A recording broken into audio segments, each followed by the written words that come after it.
When James Harrington, a veteran haunted by the screams of dying comrades, locked eyes with the massive white stallion that had violently fought every handler at the auction, something primal clicked inside his fractured mind.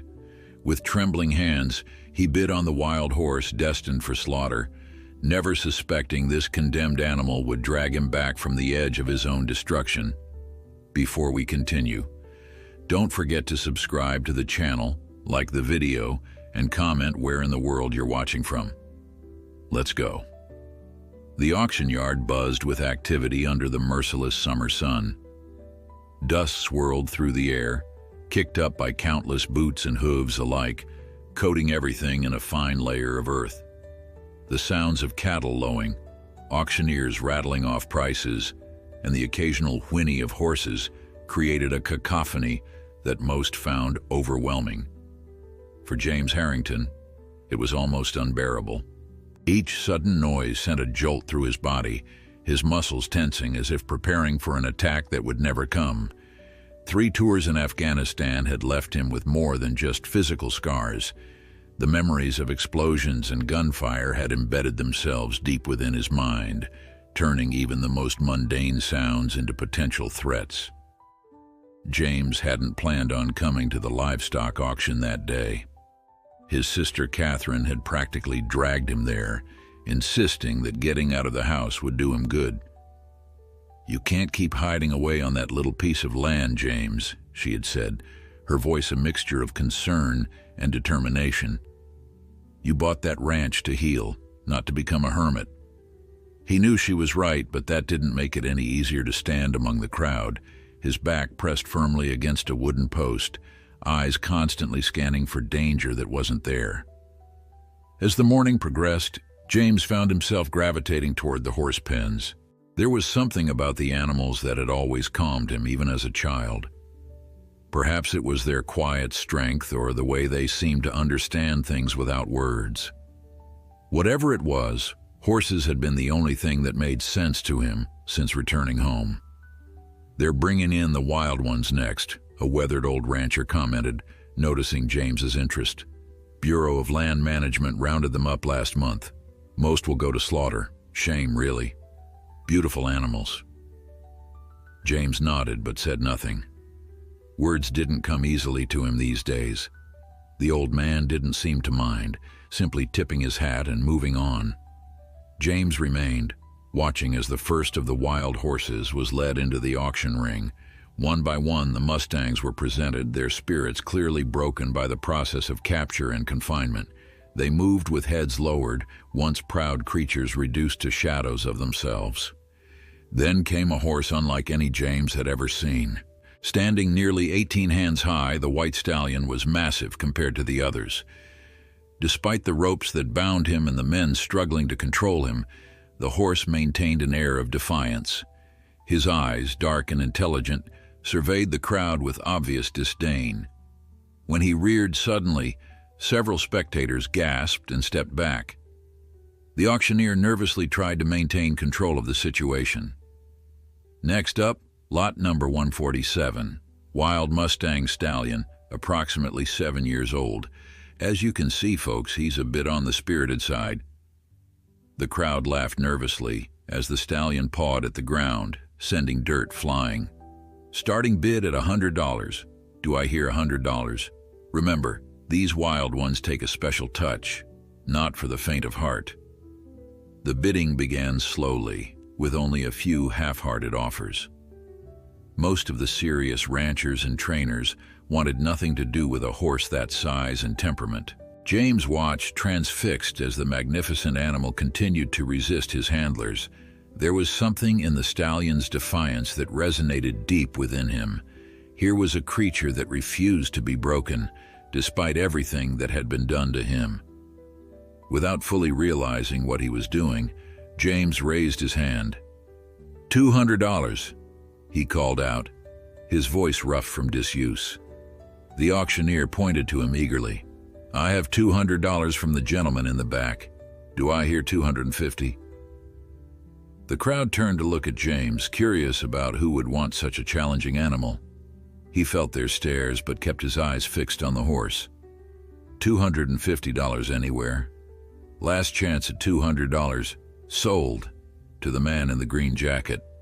Just like that, James Harrington, who had barely spoken more than a few sentences to anyone in months, had purchased a wild stallion that even experienced trainers wouldn't touch. Catherine found him moments later as he was filling out the paperwork. "James, what were you thinking?" she hissed, eyes wide with concern. "You can't handle a horse like that. You've barely been able to handle yourself lately." He finished signing his name before looking at her. "He deserves better than the slaughterhouse, Kate. And what about you? What do you deserve?" Her voice softened. "I'm worried about you." James didn't answer. He couldn't explain the connection he'd felt with the stallion, how for the first time since returning home, something had broken through the constant fog of anxiety and numbness that surrounded him. How could he tell her that he saw himself in those defiant eyes? Loading the horse into his trailer proved to be as difficult as expected.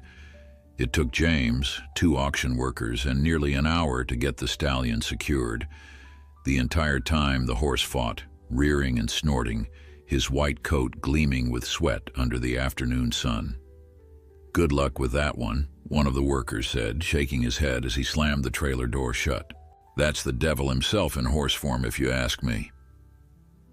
James simply nodded and climbed into his truck. The drive back to his small ranch was silent except for the occasional thud from the trailer as the stallion shifted his weight or kicked at the walls.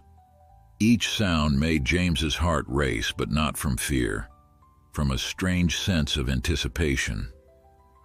The ranch James had purchased after his discharge was nothing impressive. 20 acres of mostly untouched land, a small house that needed work, and a barn that had seen better days. It was isolated, miles from the nearest neighbor, which was exactly what had attracted him to it. No people meant no questions, no well-meaning but painful conversations about his service or his recovery. As he pulled up to the barn, the setting sun cast long shadows across the property. The stallion had gone quiet during the last few miles, as if sensing they had arrived somewhere significant. James took a deep breath before opening the trailer. He had no illusions about what might happen next. A horse that size could easily kill a man if it wanted to. Slowly, cautiously, he lowered the ramp. The stallion remained inside, his dark eyes fixed on James, assessing him. "It's just you and me now," James said quietly. "I'm not going to hurt you." For several long minutes, neither moved. Then, with deliberate steps, the white horse descended the ramp. Once on solid ground, he held his head high, nostrils flaring as he took in the sense of his new surroundings. James kept his distance, simply watching as the stallion explored the perimeter of the small corral attached to the barn. As darkness fell, James retreated to his house, leaving the barn doors open so the horse could move between the corral and shelter as he pleased. That night, for the first time in months, James slept without nightmares. Outside, under the same star-filled sky, the white stallion stood guard, his presence somehow already changing the quiet ranch and its troubled owner. The morning light filtered through the curtainless windows of James's bedroom, rousing him from the deepest sleep he'd had in months. For a moment he lay still, savoring the unusual feeling of waking without a racing heart or sweat-soaked sheets. Then he remembered. The horse. He rose quickly, pulled on his boots, and headed outside. The white stallion stood in the corral, his coat gleaming in the early sunlight. He watched James approach with those intelligent dark eyes, ears flicking forward then back, assessing. James stopped at the fence, keeping a respectful distance. "Good morning," he said quietly. The horse snorted in response but didn't retreat. James considered this a small victory. Over the next few hours, James worked around the barn, repairing loose boards and cleaning out years of accumulated debris. All the while, he kept his movements slow and deliberate, talking occasionally to the stallion in a low, steady voice. Not saying anything important, just words to help the horse get used to his presence. The animal watched him constantly, sometimes approaching the fence out of curiosity before darting away if James made any sudden movements. Around noon, Catherine's truck came bouncing up the dirt driveway. The stallion immediately retreated to the farthest corner of the corral, head high and nostrils flaring at the intrusion. "I brought supplies," she called, climbing out of her vehicle. "And lunch. Figured you might need both." She surveyed the scene, noting the distance between her brother and the massive horse. "Made any progress?" James shrugged. "We're getting to know each other." Catherine handed him a sandwich wrapped in wax paper. "Have you named him yet?" The question caught James off guard. He hadn't considered a name. Looking at the stallion's proud stance and defiant demeanor, only one seemed appropriate. "Ghost," he said finally. "His name is Ghost." Catherine nodded approvingly. "It suits him." She leaned against the fence, studying the horse. "You know, Mrs. Abernathy at the feed store mentioned an old ranch hand who specializes in wild horses. Said he might be able to help if you're interested." James felt a flicker of irritation. "I don't need help." "James, that horse is dangerous. You haven't worked with horses in years, and even then, nothing like this. I'm just saying." "I said I don't need help." His voice came out sharper than intended. Ghost's ears pricked up at the change in tone, his body tensing. Catherine sighed but didn't press further. They ate in silence, watching as Ghost cautiously approached the water trough James had filled earlier. "He's magnificent," Catherine admitted, "but he's also wild. Just be careful, okay? I can't lose you again." The words hung heavy between them. When James had first returned from his last tour, he'd been so deep in his trauma that he'd hardly seemed present at all. For weeks, he'd barely spoken, barely eaten.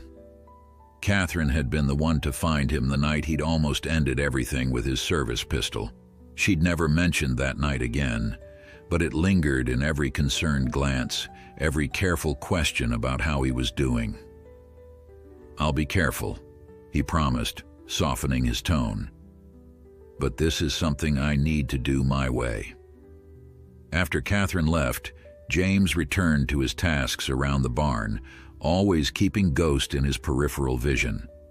The stallion seemed to be doing the same with him, a mutual surveillance that somehow felt like the beginning of understanding.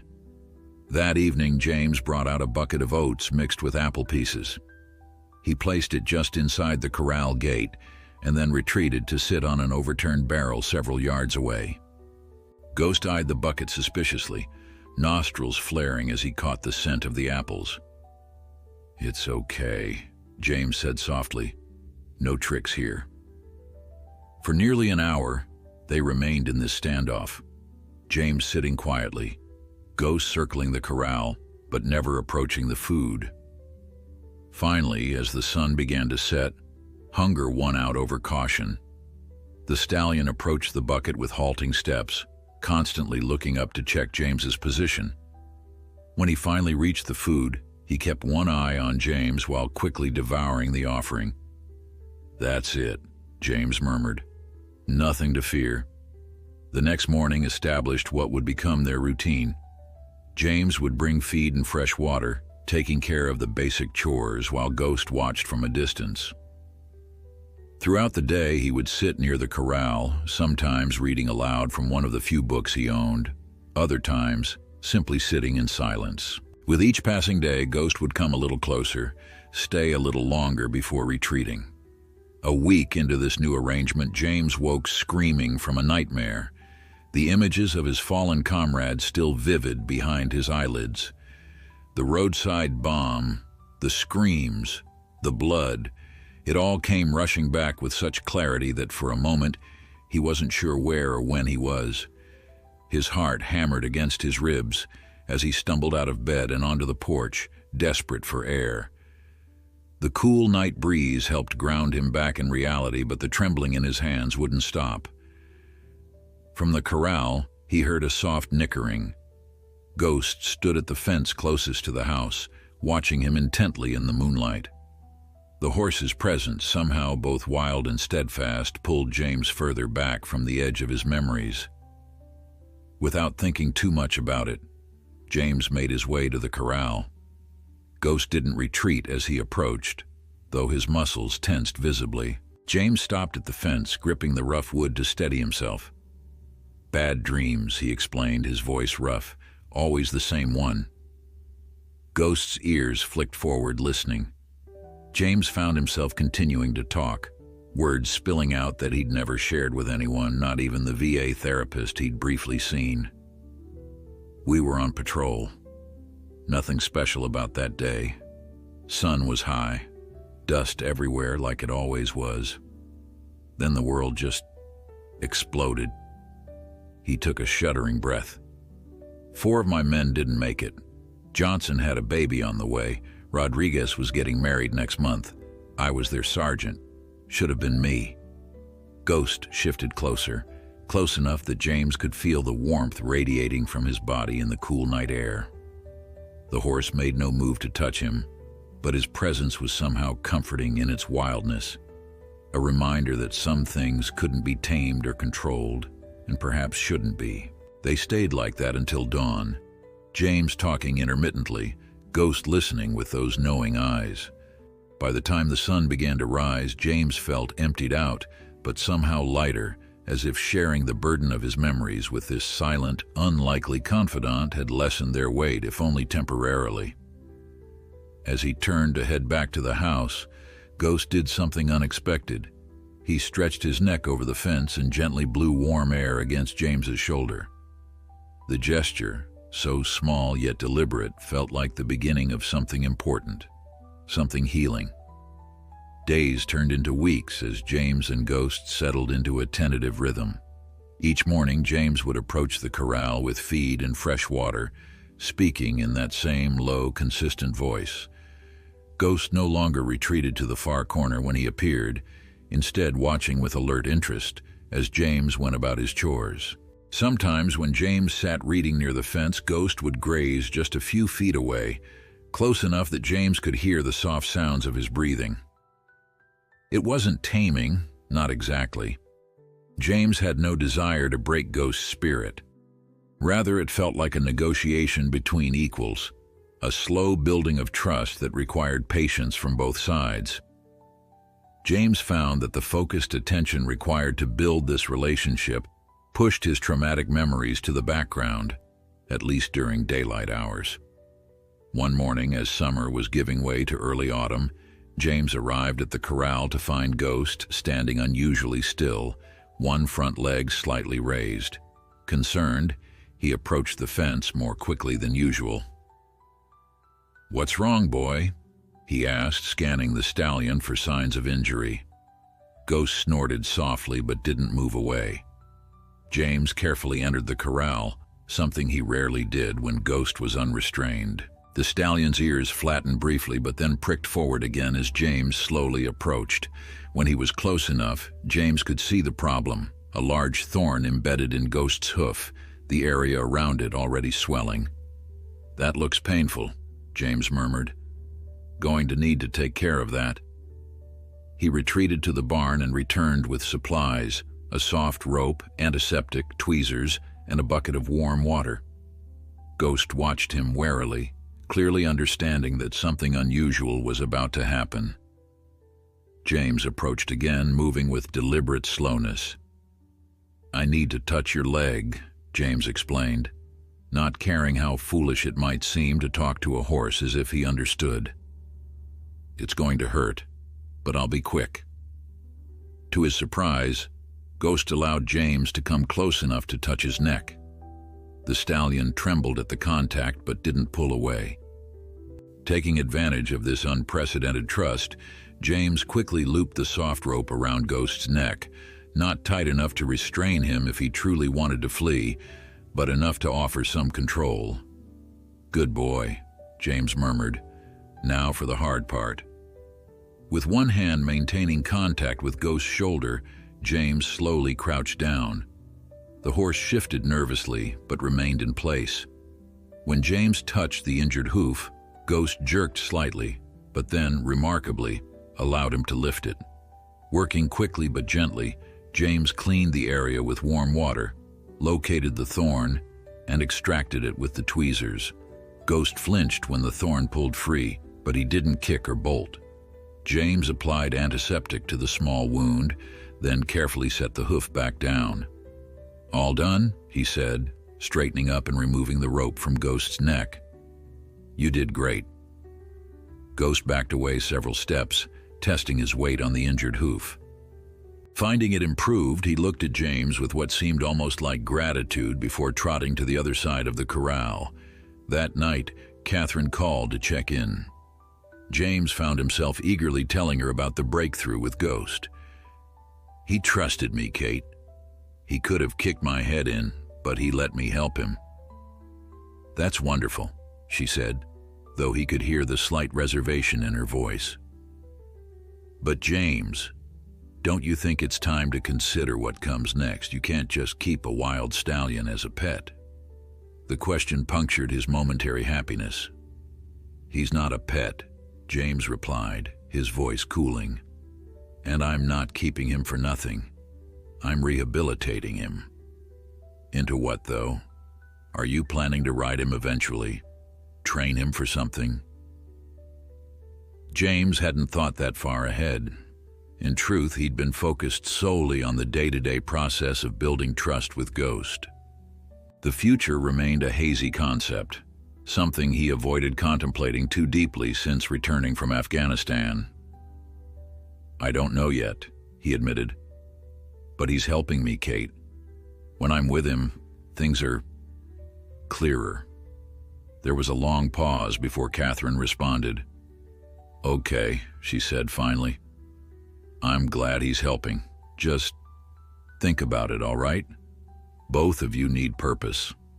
After hanging up, James sat on his porch in the gathering twilight, considering his sister's words. What was the end game here? Ghost deserved more than to be confined to a small corral for the rest of his life, but James couldn't imagine simply releasing him back into the wild, nor could he picture handing him over to someone else. The sound of hoofbeats drew his attention. Ghost was running the perimeter of the corral, his white coat gleaming in the fading light, mane and tail flowing like banners. The sight of such power and grace moving with such constraints made something twist in James's chest. Catherine was right, they both needed more than this. The next morning, James arrived at the corral with a halter. Ghost eyed it suspiciously, immediately backing away. "Just a halter," James explained, holding it out. "Nothing to be afraid of." But Ghost clearly disagreed, snorting and retreating further. James sighed and hung the halter on the fence post. "Okay, not today. That's fine." Instead, he opened the gate to the larger paddock adjacent to the corral, an area of about 5 acres that he'd spent the past week repairing and securing. Ghost hesitated at the open gate, clearly suspicious of the change in routine. "Go on," James encouraged. "More space. You can run." Cautiously, Ghost stepped through the gate. Once in the larger paddock, he seemed almost confused by the additional freedom, walking the perimeter slowly as if looking for the catch. Then, as if making a decision, he broke into a gallop, racing across the open space with breathtaking speed. James watched, transfixed by the sight. This was what Ghost was born for: freedom, movement, the wind in his mane. For nearly an hour, the stallion ran, sometimes at full gallop, other times prancing playfully, clearly delighting in the expanded territory. When he finally slowed, sides heaving from exertion, Ghost approached where James stood at the fence. He stopped several feet away, regarding James with those intelligent eyes before lowering his head to graze, closer to James than he'd ever voluntarily come before. It wasn't submission. Ghost was still very much wild, but it felt like acknowledgement. A recognition that perhaps they could find a way forward together that honored both their needs. That night, for the first time since purchasing Ghost, James began to research wild horse rehabilitation programs, most focused on gentling mustangs for adoption or riding, but a few described conservation efforts that gave horses more freedom while still providing necessary care. One program in particular caught his attention, a therapeutic riding center for veterans with PTSD that used rehabilitated mustangs. As he read about veterans finding healing through connection with these wild animals, James felt something shift inside him. Maybe there was a purpose here after all, not just for Ghost, but for himself. A way to transform both their broken pieces into something meaningful. The autumn chill settled over the ranch as October arrived, painting the surrounding hills with splashes of gold and crimson. James spent his mornings watching Ghost enjoy the larger paddock, noting how the additional space had changed the stallion. There was a new ease to his movements, a playfulness that emerged when he thought James wasn't looking. Sometimes when the wind picked up, Ghost would stand facing into it, head high, nostrils flaring, as if remembering the vast open spaces where he had once roamed free. James had made contact with the Veterans Therapeutic Riding program he'd discovered online. The director, a retired Marine named Diane Martinez, had been surprisingly responsive, offering advice and resources for working with formerly wild horses. The key, she'd written in her email, is to respect their wildness while building trust. These horses aren't domestic animals that we've broken to our will. They're partners who choose to work with us. That choice is what makes the relationship healing for both sides. Her words resonated with James. The idea of Ghost choosing to work with him rather than being forced to submit seemed right, aligned with the unspoken agreement they'd been building over these weeks. Following Diane's guidance, James began spending time simply sitting in the paddock, reading or sometimes doing nothing at all, allowing Ghost to approach or retreat as he wished. Some days the stallion kept his distance, watching warily from the far side of the field. Other days, curiosity seemed to win out, and he would graze progressively closer until he stood just yards away.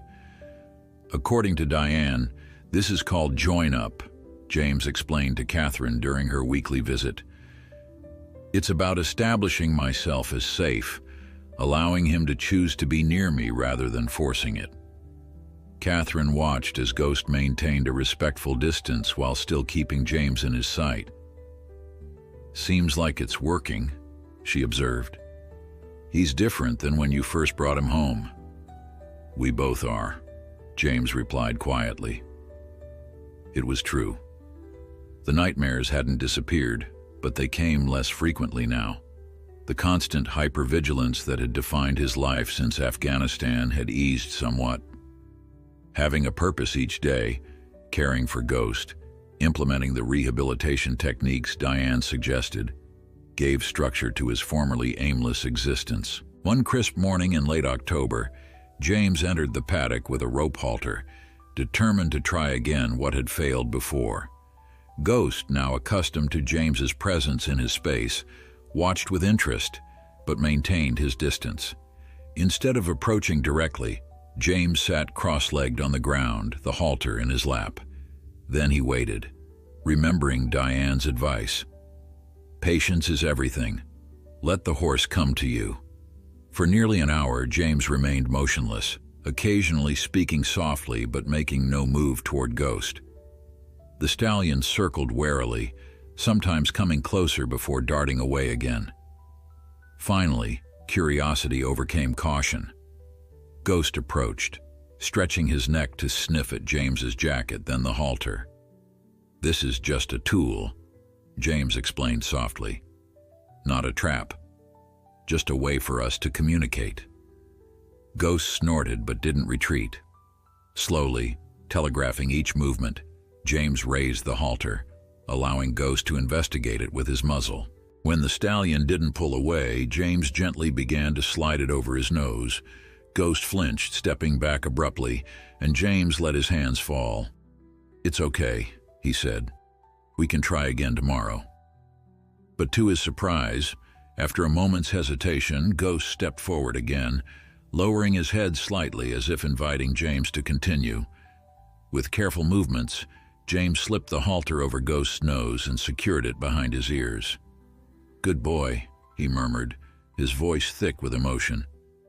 "Thank you for trusting me." Ghost stood perfectly still, the halter now securely in place. James didn't pull or guide him, simply held the attached lead rope loosely, giving Ghost time to adjust to the new sensation. After a few minutes, he gently removed the halter, praising Ghost again before retreating to give him space. That night, for the first time since returning from Afghanistan, James dreamed of something other than explosions and death. He dreamed of riding across an open plain, Ghost's powerful strides carrying them both toward mountains shimmering in the distance. He woke feeling something he hadn't felt in years: hope. The next day, he called Diane Martinez. "I'd like to bring Ghost to your facility," he told her. "Not permanently," he added quickly, "but I think we both could benefit from some professional guidance." "We'd be happy to help," Diane replied. "But James, are you considering becoming part of our program? We're always looking for veterans who understand both sides of the equation." The question caught him off guard. "I haven't thought that far ahead," he admitted. "Well, think about it," she suggested. "Sometimes the best healing comes from helping others heal." After ending the call, James sat on his porch, considering Diane's words. The idea of working with other veterans, of using his experience with Ghost to help others find their way back from trauma's edge, stirred something inside him that had been dormant for too long. But first, he and Ghost had more ground to cover in their own journey. Over the next weeks, James gradually introduced Ghost to more elements of human interaction. Grooming with a soft brush, wearing a saddle blanket across his back for short periods, the pressure of James's hand against his side. There were setbacks, days when Ghost seemed to regress, becoming skittish and unapproachable. James learned to recognize the signs of Ghost's discomfort and to back off before pushing too far. "It's not a linear process," Diane had warned him. "There will be good days and bad days. The key is consistency and respect." James understood this all too well. His own recovery followed the same pattern: progress followed by sudden retreats into darkness, moments of clarity overshadowed by the crushing weight of memory. On his bad days, when the sound of a car backfiring sent him diving for cover, or when the faces of his lost comrades haunted his waking hours, James found himself drawn to Ghost's paddock. Simply being in the stallion's presence, watching him move with such natural grace and power, somehow anchored James to the present. One afternoon, as a sudden thunderstorm rolled in from the west, James hurried to check on Ghost, concerned that the lightning and thunder might frighten the stallion. He found Ghost standing calmly under the paddock shelter, watching the storm with alert interest rather than fear. James joined him, leaning against the wooden post as rain drummed on the metal roof. When thunder crashed overhead, Ghost flinched slightly, but didn't bolt. Instead, he moved closer to James, their shoulders almost touching as if drawing strength from his presence. "You've got this," James murmured. "It's just noise. Can't hurt you." Whether he was reassuring Ghost or himself, he couldn't say. Perhaps it didn't matter. They were facing the storm together, and somehow that made it bearable for them both. November arrived with a biting chill and the promise of an early winter. James spent his mornings reinforcing what he and Ghost had accomplished, regularly haltering the stallion and leading him around the paddock. Ghost had grown accustomed to the routine, sometimes even lowering his head as James approached with the halter, though he still maintained an air of wild dignity that James respected. The day of their visit to Diane's facility, Hope Ranch, she called it, dawned clear and cold. James had spent the previous week preparing Ghost for the trailer ride, first by simply showing him the trailer, then gradually encouraging him to step inside for brief periods, always rewarding his bravery with apple slices and gentle praise. "Today's the big day," James told Ghost as he approached with the halter. "We're going to meet some new people. It's going to be different, but I'll be with you the whole time." Ghost regarded him with those intelligent eyes, ears pricked forward as if understanding every word. When James opened the trailer door, Ghost hesitated only briefly before stepping inside, a far cry from the frantic, thrashing animal who had fought against confinement when James first brought him home. The drive to Hope Ranch took nearly an hour, winding through rolling hills and past small farms. Ghost remained surprisingly calm during the journey, occasionally nickering softly, as if checking that James was still there. Hope Ranch revealed itself as they crested a hill, a sprawling property with several large paddocks, a covered arena, and a cluster of outbuildings. As James pulled into the gravel parking area, he saw a woman striding toward them, her silver-streaked hair pulled back in a practical ponytail, her movements brisk and purposeful. "You must be James," she said, extending a hand. "I'm Diane. Welcome to Hope Ranch." James shook her hand, noting the firm grip and the keen assessment in her eyes. She reminded him of his first sergeant, no nonsense but fair, the kind of leader who earned respect through competence rather than intimidation. "Ghost is in the trailer," he said, nodding toward the back. "He's been good on the ride, but this is all new for him." Diane nodded. "Let's get him settled in the isolation paddock first. New horses need time to adjust before meeting the herd." Together they led Ghost to a spacious enclosure set apart from the main facilities. The stallion stepped nervously, nostrils flaring as he took in the unfamiliar scents and sounds, but he didn't balk or try to flee. James felt a surge of pride at Ghost's courage. Once Ghost was settled with fresh water and hay, Diane gave James a tour of the ranch.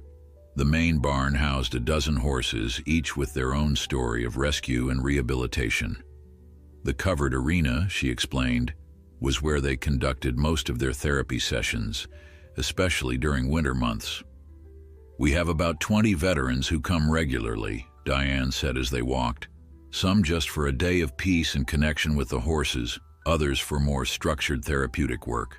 No two journeys are the same." As if to illustrate her point, a truck pulled up, and a young man emerged, moving with the stiff gait of someone with a prosthetic limb. Diane waved, and he approached, curiosity evident in his expression. "Mike, this is James Harrington. He's brought a new horse for us to evaluate." Mike Collins was one of our first participants. Now he volunteers 3 days a week. Mike's handshake was firm, his eyes direct. "Afghanistan or Iraq?" he asked without preamble. "Afghanistan," James replied. 3 tours. "You?" "Iraq. 2 tours before an IED cut the second one short." He gestured to his leg, brought home a souvenir. There was no self-pity in his tone, just matter-of-fact acknowledgement. James found himself relaxing slightly in the presence of someone who understood without explanation. "What kind of horse did you bring?" Mike asked as they walked toward the isolation paddock. "Wild Mustang, Bureau of Land Management roundup. He was headed for slaughter before I got him." Mike whistled low when Ghost came into view, the stallion's white coat gleaming in the winter sunlight. "Impressive animal. How long have you been working with him?" "About 3 months. He's come a long way, but we've got further to go." Mike nodded, understanding the layers in James's words. "That's how it is, isn't it? The journey keeps unfolding." Throughout the day, James observed as Diane and her staff worked with various horses and veterans. Some sessions involved simple grooming and ground exercises, while others progressed to mounted work in the arena. The atmosphere was one of quiet focus and mutual respect between horses and humans, but also between the veterans themselves. No one pushed for details or stories, yet there was an unspoken understanding that bound them together. After lunch, Diane suggested they evaluate Ghost's response to the controlled environment of the arena. "Just you and him," she assured James. "We'll watch from outside to see how he handles the space." Leading Ghost into the large covered area, James felt the stallion's tension and the tautness of the lead rope. Ghost's ears swiveled rapidly, taking in the enclosed space with its unfamiliar scents and sounds. "It's okay," James murmured. "Just like at home. Nothing to worry about." Gradually, Ghost began to relax, following James's lead as they walked the perimeter of the arena. When a door banged somewhere outside, Ghost startled, rearing slightly before coming back down. James maintained his calm, speaking softly until the stallion settled. "Good response," Diane commented from the sidelines. "Both of you. You didn't tense up when he spooked, which would have made it worse." After the arena session, they returned Ghost to the isolation paddock. The stallion seemed tired but not overwhelmed by the day's experiences, a good sign according to Diane. "He's handling the new environment remarkably well for a formerly wild horse," she observed. "You've built a solid foundation of trust with him." "What do you think?" James asked. "Could he work in your program eventually?" Diane considered the question. "With continued training, yes. He has the temperament for it, alert but not reactive, intelligent, and he clearly bonds strongly.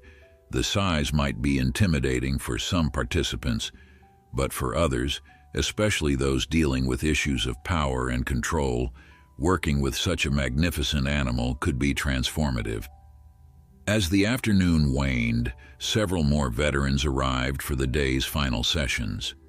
James found himself drawn into conversation with them, first about Ghost, and then, inevitably, about their shared experiences of service and return. There was an ease to these interactions that he rarely felt with civilians, even his own family. These men and women understood the weight he carried without him having to explain or justify it. By the time he loaded Ghost back into the trailer for the return journey, James felt both exhausted and strangely energized. Something had shifted inside him today, a reconnection to the world he'd been avoiding since his discharge. "We'll come back," he promised Ghost as they headed home under a darkening sky. "I think we both found something we needed here." The weeks following their visit to Hope Ranch brought new purpose to James's days. He implemented many of Diane's suggestions, creating a more structured training routine for Ghost and keeping detailed notes on the stallion's progress. 3 times a week, they returned to the ranch, where Ghost gradually became accustomed to the environment, and James found himself drawn deeper into the community of veterans and horses. December arrived with a heavy snowfall that blanketed the ranch in pristine white, matching Ghost's coat so perfectly that sometimes, when the stallion stood motionless in the paddock, he seemed to disappear into the landscape. The cold weather necessitated changes, a heavier blanket for Ghost on the coldest nights, extra hay to help him maintain body heat, and shorter but more intensive training sessions. "You're getting soft," James told Ghost one morning, watching as the stallion pawed at the snow, clearly annoyed by the cold wetness beneath his hooves. "What happened to that wild Mustang who survived winters in the mountains?" Ghost snorted, his breath creating clouds in the frigid air, and nudged James's pocket where he knew apple slices were hidden. James laughed, a sound that was becoming less rare as the days passed. "Diane says you're ready for saddle training," he said, producing an apple slice and offering it on his flat palm. "What do you think about that?" Ghost's ears flicked forward at Diane's name, which he now associated with the ranch visits. The stallion had developed a respectful relationship with the no-nonsense woman, accepting her guidance almost as readily as James's. That afternoon, in Hope Ranch's heated indoor arena, Diane supervised as James introduced Ghost to a saddle pad, then a lightweight training saddle. The stallion tensed initially, his skin twitching at the unfamiliar pressure, but James's steady voice and gentle hands kept him from bolting. "Good," Diane commented as Ghost settled, accepting the saddle's presence. He trusts you enough to accept something uncomfortable because you're asking him to. They worked for an hour, adding and removing the saddle several times until Ghost barely reacted to the process. No one mounted him. That would come later, after many more sessions of preparation. As they cooled Ghost down with a gentle walk around the arena, Mike Collins entered, his prosthetic leg making a distinctive sound on the packed earth floor. "Making progress?" he asked, leaning against the fence. James nodded. "Faster than expected. Diane thinks he might be ready for a rider by spring." "Will that be you?" Mike's question was casual, but James heard the deeper inquiry beneath it.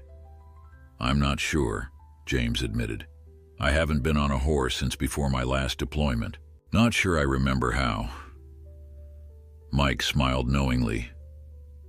"It's like they say about riding a bike, except the bike is a 1,000-pound animal with its own opinions." Later, as James brushed Ghost down in the grooming stall, Mike returned with 2 steaming mugs of coffee. "Thought you could use this," he said, offering one to James. "Gets cold in here despite the heaters." James accepted the mug gratefully, inhaling the rich aroma before taking a sip. They stood in companionable silence for a few minutes, watching as Ghost dozed lightly under the rhythmic strokes of the brush. "You know," Mike said eventually, "I didn't think I'd ever ride again after losing my leg. Couldn't see how it would work, physically or mentally. Was convinced I'd fall or the horse would spook at the prosthetic or a dozen other scenarios my brain invented." James continued brushing but nodded to show he was listening. "Diane didn't push," Mike continued. "Just kept inviting me to work with the horses from the ground. One day I was grooming this old quarter-horse mare, Penny, sweetest thing you'll ever meet, and she just kept leaning into me like she was saying, 'I got you.' Before I knew what was happening, Diane had a mounting block ready and was asking if I wanted to try." Mike paused, taking a long sip of his coffee. "First time I got on, I cried like a baby. Not from fear, but because for the first time since the IED, I felt whole again, like Penny was lending me her legs, her strength." The words hung in the air between them, heavy with meaning. James felt a tightness in his chest, a mixture of hope and apprehension. "I'm not saying it fixes everything," Mike added, seeming to sense James's thoughts. "The nightmares still come. The phantom pain, physical and mental, still hits. But it gives you something else to hold on to when the darkness creeps in." Before James could respond, Diane called from the arena entrance, announcing that another veteran had arrived with questions about the program. Mike excused himself, leaving James alone with Ghost and the echoes of his story. That night, as a winter storm howled outside his small house, James sat at his kitchen table, laptop open to the Hope Ranch website. There was a page about volunteer opportunities, including a position for a resident trainer who would live on site and work with the horses daily. The listing had been posted months ago but remained unfilled. James stared at the screen, mind racing. The idea of leaving his isolated property, of committing to a role that would put him in constant contact with other people, sent a flutter of anxiety through his chest. And yet, he thought of the quiet camaraderie he'd felt with Mike and the other veterans at the ranch, the sense of purpose that filled the place, the way Ghost had flourished with expanded horizons and greater challenges. His phone buzzed, a text from Catherine. "How's it going with Ghost? Still planning to come for Christmas dinner?" James had almost forgotten his promise to join Catherine and her family for the holiday. The thought of the noisy gathering with Catherine's 3 children and her husband's extended family had always filled him with dread. Now, though, after weeks of gradually increasing social interaction at Hope Ranch, it didn't seem quite so overwhelming. "We're good," he typed back. "Ghost is handling saddle training well. And yes, I'll be there for Christmas." He hesitated, then added, "Thinking about applying for a position at Hope Ranch. Resident trainer." would mean moving there in the spring. Catherine's response came quickly. "That sounds perfect for you both. I'm so proud of you, James." The simple words brought unexpected tears to his eyes. Pride wasn't something James had felt in himself for a long time, not since before the explosion that took his men and left him hollow. Outside, the wind drove snow against the windows, but inside, a warmth spread through James's chest. Tomorrow, he would talk to Diane about the position. Tomorrow, he would take another step forward on this unexpected path, a path that had begun with an impulsive bid on a wild white stallion no one else wanted. Christmas dinner at Catherine's house was louder than James remembered. Her 3 children, ages 12, 9, and 6, raced around the house in a constant state of holiday excitement, while her husband's parents and sister added to the cheerful chaos. In the past, such gatherings had been almost unbearable for James, each sudden noise or burst of laughter triggering his hypervigilance until he'd find himself retreating to the quiet of his truck, making excuses about needing to check on the horses. But this year was different. This year, the noise still rattled him at times, but he found he could breathe through the moments of tension, using the grounding techniques Diane had taught the veterans at Hope Ranch. When Catherine's youngest, Emma, accidentally dropped a serving dish that shattered against the hardwood floor, James flinched but didn't dive for cover or shut down, as he might have done 6 months earlier. "Uncle James, will you take me to see ghosts sometime?" asked Catherine's middle child, Liam, as they sat around the dinner table. "Mom says he's really big and used to be wild." James caught Catherine's concerned glance but nodded. "Sure, buddy. When the weather improves a bit. Ghost is still learning to be around people, though, so we'll have to be careful." "Is he your best friend?" Emma asked with the directness only a 6-year-old could manage. The question gave James pause. He'd never thought of his relationship with Ghost in those terms, but there was truth in the child's simple framing. "Yeah," he said finally. "I think he is." Later, as the children opened presents in the living room, Catherine joined James on the back porch where he'd stepped out for a moment of quiet. "You seem better," she said, wrapping her cardigan tightly around herself against the cold. "More present." James nodded, watching his breath form clouds in the winter air. "The ranch helps. Ghost helps. Having something to focus on, besides what's in my head." "And the job? Have you talked to Diane about it?" "Meeting with her next week." James hesitated. "I'm nervous about it, to be honest. It's a big step." Catherine smiled, bumping her shoulder against his. "Big steps are good sometimes. When you bought that run-down ranch after coming home, I thought you were hiding. Maybe you were at first. But look what came of it. You found Ghost. Or he found me," James replied quietly.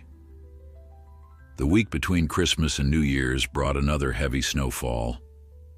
James spent the days caring for Ghost and preparing for his meeting with Diane. He updated his resume, sparse as it was, and gathered his notes on Ghost's progress. The prospect of formally applying for the position at Hope Ranch filled him with equal parts anticipation and dread. It represented a commitment to rejoin the world in a way he hadn't been ready for until now.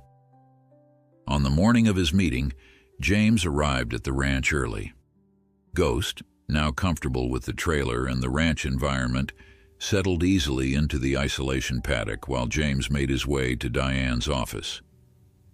"I'm glad you're interested in the position," Diane said after reviewing his materials. "Your work with Ghost has been impressive, especially considering you had no formal training in equine rehabilitation." "I had good guidance," James replied, nodding toward her. Diane smiled briefly. "The position involves more than just working with the horses. You'd be interacting with veterans daily, many of whom are in various stages of their own healing journeys. Some days are rewarding, others are challenging. Are you prepared for that level of engagement?" The question hit at the heart of James's concerns. Was he ready to be responsible not just for Ghost's well-being, but potentially for other veterans' healing processes as well? "I'm not sure," he admitted. 6 months ago, I could barely talk to my own sister without shutting down. But I'm learning. Ghost has taught me a lot about patience, about meeting others where they are instead of where I want them to be. Diane nodded. That's exactly the perspective we need here. The horses are our partners in this work, not just tools. They have their own traumas, their own healing journeys. The magic happens when veterans recognize that parallel. They discussed the practical aspects, the small cabin on the property where James would live, the daily responsibilities, the modest salary supplemented by room and board. By the end of the meeting, Diane offered him the position with a start date in March, giving him time to prepare his property for sale or rental. "And Ghost?" James asked. "Would he become part of the program's herd?" "That's up to you," Diane replied. "He shows promise as a therapy horse, but he's also your personal horse. We can work out an arrangement that respects both roles." As James left the office, a weight lifted from his shoulders. For the first time since returning from Afghanistan, he had a clear path forward, one that honored both who he had been and who he was becoming. The next few weeks saw accelerated progress in Ghost's training. The stallion now accepted a saddle without resistance, and James had begun the process of desensitizing him to the weight of a rider by carefully leaning across his back for short periods. Ghost's initial tension at this new pressure was gradually giving way to acceptance. One crisp January afternoon, Mike suggested they try working with Ghost in the outdoor arena despite the cold. Different environment might help him generalize his training, Mike explained. Plus, it's good for him to see that saddle work happens everywhere, not just in the indoor arena. James agreed, leading Ghost into the snow-covered space. The stallion's white coat nearly blended with the landscape, making him appear almost ethereal against the winter backdrop. As they worked, Ghost seemed particularly focused, responding to James's gentle cues with new precision. "He's ready," Mike said after watching them for nearly an hour. "Ready for someone to sit on him." James felt a flutter of nervousness. "You think so?" Mike nodded. "Question is, are you ready to be that someone?" The question hung in the cold air between them. James looked at Ghost, at the powerful animal who had come so far from the defiant, frightened stallion at the auction. Their journeys had been parallel, from isolation and fear toward trust and connection. It seemed fitting that this next threshold should be crossed together. "I think I am," James said finally. "Not today, but soon." As they led Ghost back to the barn, James felt a quiet certainty settling in his chest. The path ahead would not be without challenges, for himself or for Ghost, but for the first time in years, he was looking toward the future with something that felt remarkably like hope. February arrived with a thaw, the snow receding to reveal patches of mud and dormant grass. James spent his days divided between preparing his property for sale and continuing Ghost's training. A local realtor had visited, suggesting modest improvements that would make the small ranch more marketable. The work, repainting the weathered front porch, replacing broken fence posts, cleaning out the barn, gave James a sense of closure. This place had served its purpose as a sanctuary when he'd needed it most, but now it was time to move forward. At Hope Ranch, Ghost's progress continued steadily. The stallion now accepted the saddle as routine, along with the gentle pressure of James leaning across his back and the weight of stirrups against his sides. Diane suggested they set a date for the first official mounted session. "Next Wednesday," she proposed. "We'll have Mike and Sarah here as ground support. Small audience, controlled environment." She studied James's face. "Unless you'd prefer to do it privately?" James considered this. Part of him wanted the moment to be just between him and Ghost, but he recognized the wisdom in having experienced handlers present for safety. Wednesday works, he agreed, morning before the therapy sessions start. The days leading up to Wednesday passed in a blur of preparations. James spent extra time with Ghost, reinforcing their groundwork and building the stallion's confidence. He also found himself increasingly nervous about the milestone ahead, not just for Ghost's sake, but for his own. "What if I freeze up there?" he confided to Mike during one of their now regular coffee breaks. "What if something triggers me and I can't handle it?" Mike nodded, understanding the concern. "That's why we'll be there. If something happens, we've got you both." "But James," he added, "I've watched you with that horse for months now. The connection you have, it's special. Trust that." The night before the scheduled ride, James barely slept. His mind raced with scenarios both good and bad. By dawn, he'd given up on rest and headed to his ranch to feed his other animals and check on the property repairs. The for sale sign at the end of his driveway still gave him a jolt whenever he saw it, a tangible symbol of the changes ahead. When he arrived at Hope Ranch later that morning, the indoor arena was prepared for the session. Diane, Mike, and Sarah, an equine therapist who worked part-time at the ranch, were already waiting. Ghost stood calmly in the center, tacked up and ready, his white coat freshly groomed and gleaming under the arena lights. "How are you feeling?" Diane asked as James approached. "Nervous," he admitted, "but ready, I think." The groundwork came first, leading Ghost around the arena, asking for stops and turns, ensuring the stallion was responsive and attentive. Ghost performed flawlessly, his dark eyes focused on James with unwavering trust. "Looking good," Mike commented from the sidelines. "He's tuned in completely to you today." Finally, the moment arrived. James stood beside Ghost, one hand on the saddle, the other holding the reins. He took a deep breath, centering himself as Diane had taught him. Ghost stood perfectly still, as if understanding the significance of what was about to happen. "Remember," Diane said quietly, "slow and deliberate movements. Mount halfway first, pause, then swing your leg over. We're right here if you need us." James nodded, slipped his left foot into the stirrup, and slowly raised himself up. Ghost tensed slightly but remained steady. James paused in the half-mounted position, giving the stallion time to adjust to his weight. Then, with a fluid motion, he swung his right leg over and settled gently into the saddle. For a moment, neither horse nor rider moved. James felt Ghost's sides expand with each breath, felt the tremendous power of the animal beneath him. A wave of emotion swept through him, pride, gratitude, and something deeper that he couldn't quite name.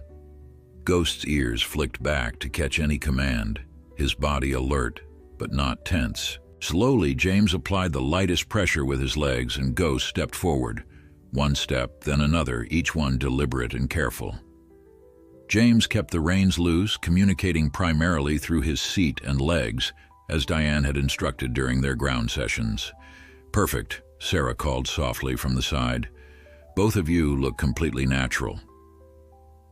They made one complete circuit of the arena at a walk, Ghost responding to James's subtle cues with remarkable sensitivity. When they returned to the center where Diane stood watching, James felt a strange duality.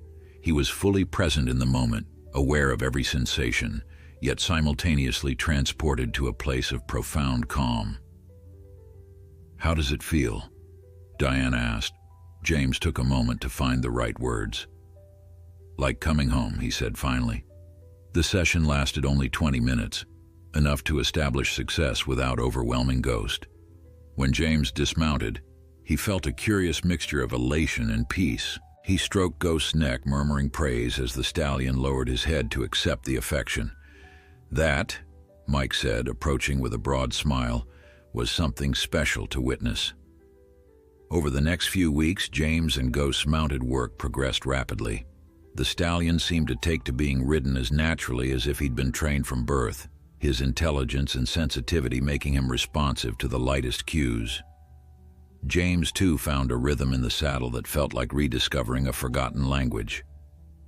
As February gave way to March, the preparations for James's move to Hope Ranch accelerated.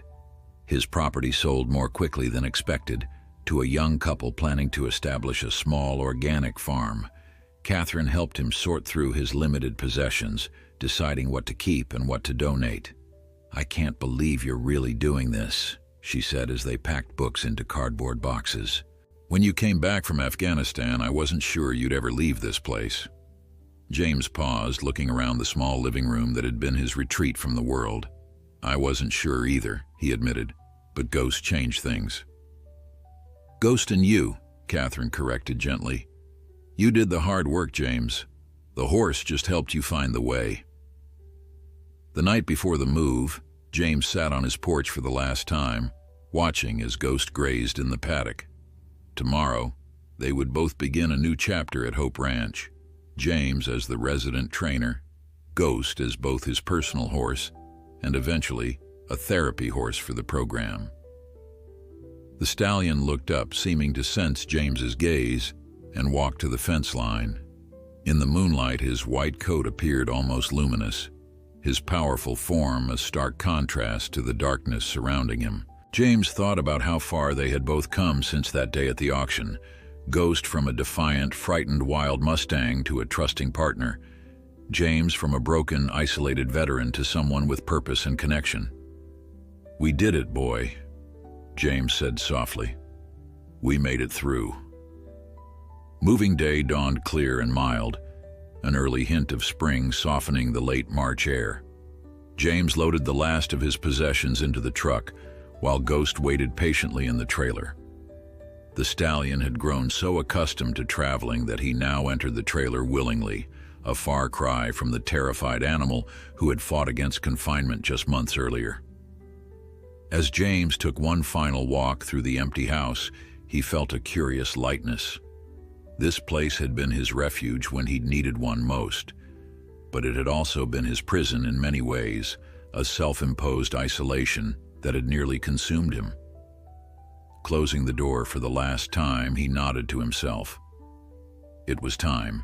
Hope Ranch welcomed them with activity. 2 therapy sessions were underway in different areas of the property, and the staff moved with purpose between buildings.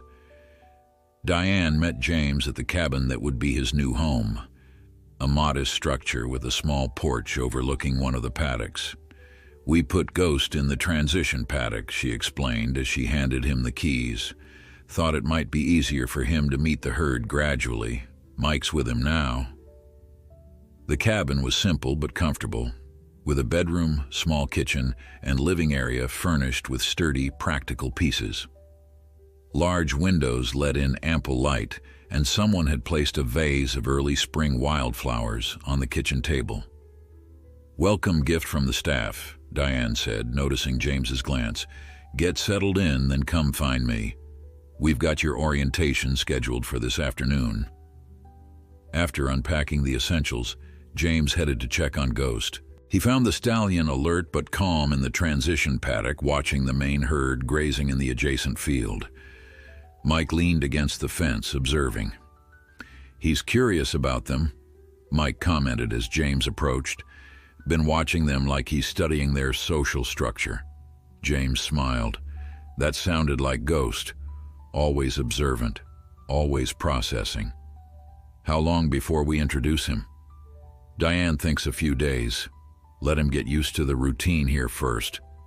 Besides," Mike added with a grin, "you've got plenty to learn yourself, resident trainer."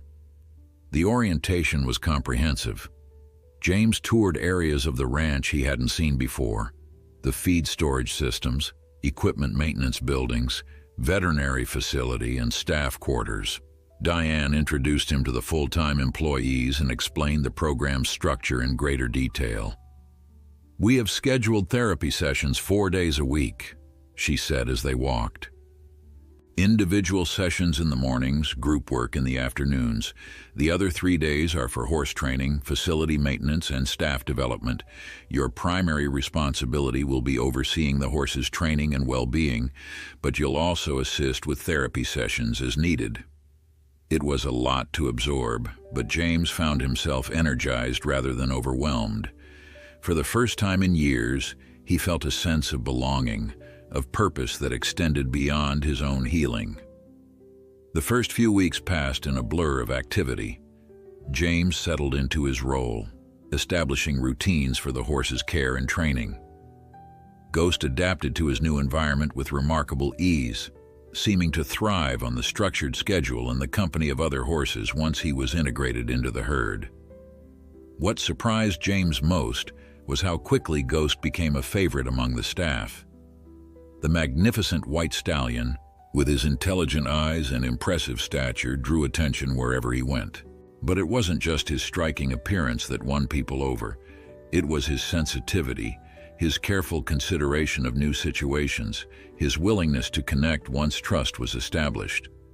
"He's like you," Sarah observed one afternoon as they watched Ghost interact with a new therapy horse.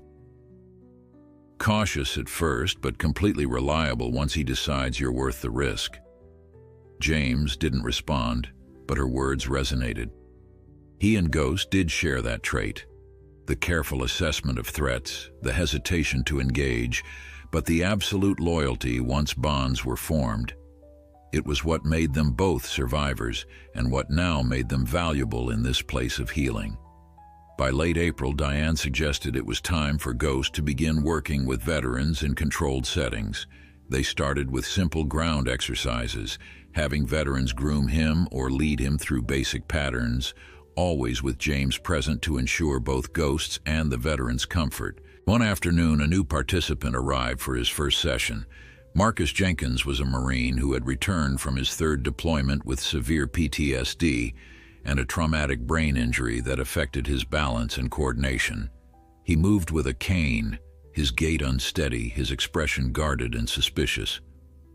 "I don't know why I'm here," he told James bluntly, as they walked toward the arena where Ghost waited. "My wife thinks horses will fix me. Nothing's going to fix me." James recognized the defensive anger, the preemptive rejection before rejection could find him. He'd worn that same armor for months after his return. "The horses aren't here to fix you," James replied. "They're just here to be with you. Sometimes that's enough."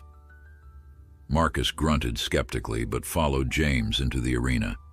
Ghost stood in the center, his white coat gleaming in the spring sunlight. When he turned to regard the newcomers, Marcus stopped abruptly. "That's not a normal horse," he said, his voice losing some of its edge. "He's huge." "This is Ghost," James explained. "He was wild until about 8 months ago. Bureau of Land Management roundup. He was headed for slaughter before I got him." Something in Marcus's expression shifted. "He was going to die?" James nodded, but he found his way here instead. For a long moment, Marcus studied the stallion. Ghost returned his gaze steadily, ears forward, neither approaching nor retreating. "Can I touch him?" Marcus asked finally. "Let's approach slowly and see if he's comfortable with that," James suggested. Together, they walked toward Ghost, stopping when the stallion showed signs of tension. Marcus, despite his earlier bravado, was careful to follow James's guidance. When they were close enough, James demonstrated how to offer a hand for Ghost to sniff. Marcus extended his hand, trembling slightly. Ghost considered it for a moment, then stretched his neck to investigate. The touch of the stallion's soft muzzle against his palm made Marcus inhale sharply. "He's warm," he said, sounding surprised. "Yes," James agreed. "Very alive." Something in those simple words seemed to reach Marcus. His shoulders lowered slightly, and when Ghost moved closer, allowing more contact, Marcus's hand came to rest on the stallion's powerful neck. "I was in Fallujah," he said suddenly, his eyes still on Ghost. "Lost half my unit in an ambush." James nodded. "Afghanistan. Roadside bomb. 4 men." The shared information hung in the air between them, acknowledged without need for elaboration. Ghost stood quietly, a solid presence connecting them both.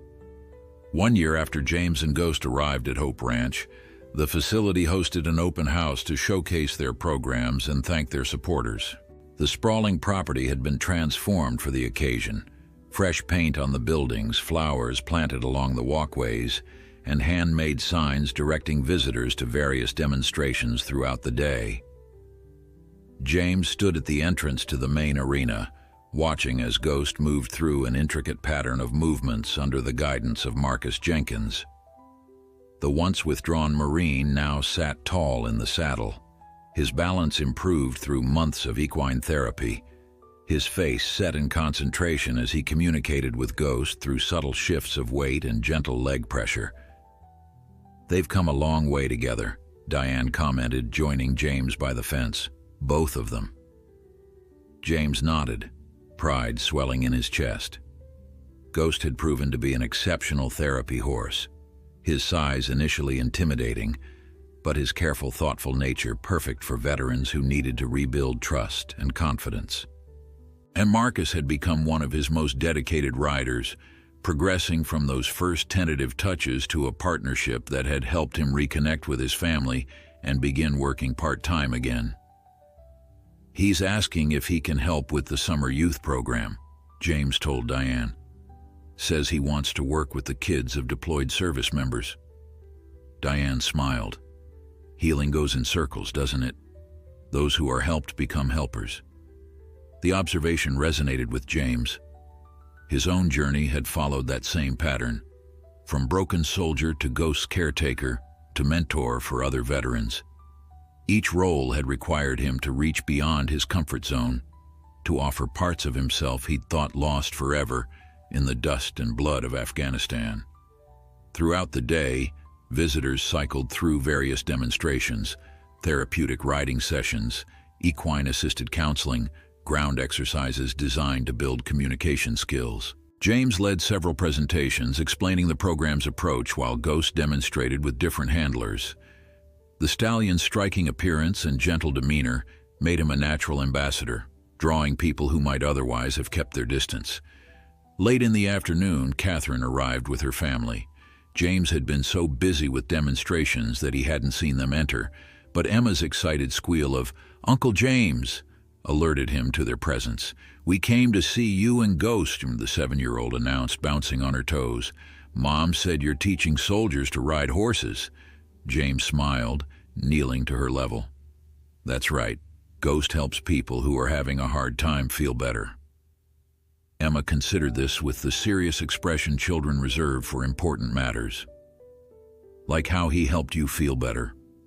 The simple question caught James off guard. He glanced up at Catherine, who gave him an apologetic look. "Yes," he answered honestly. "Exactly like that." As the open house wound down, James prepared for the final demonstration, a Liberty work exhibition where Ghost would perform without halter or lead rope, responding solely to James's voice and body language. It was the culmination of their training together, a display of the profound communication they had developed. The arena had been cleared, and chairs set up for spectators lined the perimeter. As people settled in, a hush fell over the crowd. James entered alone, wearing the simple uniform of Hope Ranch, khaki pants and a navy polo shirt with the ranch's logo embroidered on the chest. He looked different than he had a year ago, healthier, more present, his posture straighter and his eyes clearer.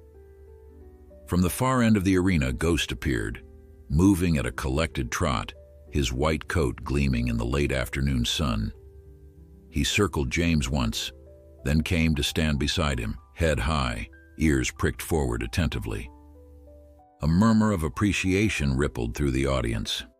What followed was a dance of sorts, Ghost moving away from and returning to James, changing gaits and directions with barely perceptible cues, demonstrating the invisible thread of trust and communication between them. At one point, James stood perfectly still in the center, while Ghost cantered around him in ever-tightening circles, finally slowing to a walk that brought him directly to James's side. The finale of their demonstration was the most challenging. James lay down in the center of the arena, completely vulnerable.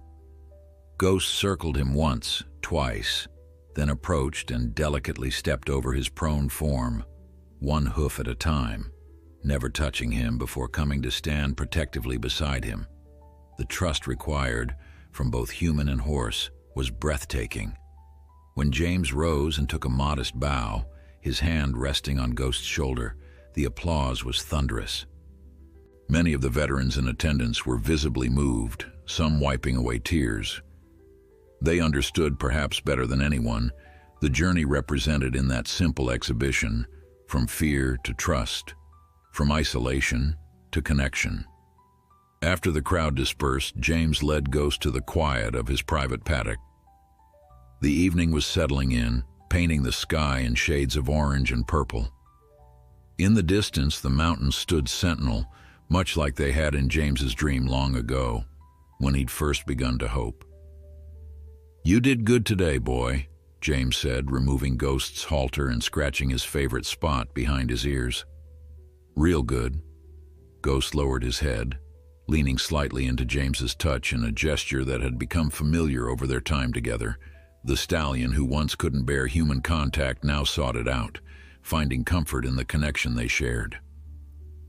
As James turned to leave, he heard someone approaching. Mike Collins joined him at the fence, observing Ghost as he grazed peacefully in the gathering twilight. "Quite a show you two put on," Mike said. "Hard to believe that's the same wild horse you brought here a year ago. Even harder to believe you're the same man." James smiled, acknowledging the truth in his friend's words. "We saved each other, I think." They stood in companionable silence for a moment before Mike spoke again. "New group coming in next week. 3 from the VA hospital in Denver.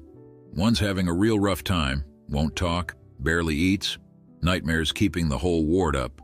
Docs think this might be his last chance before they have to institutionalize him long term." James nodded, understanding the unspoken question. "I'll work with him. Ghost, too." "That's what I figured you'd say." Mike clapped him on the shoulder.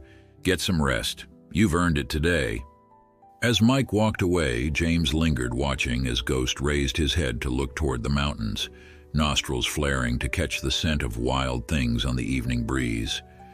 For a moment, James saw him as he had been that first day at the auction, proud, defiant, unbroken despite everything he'd endured.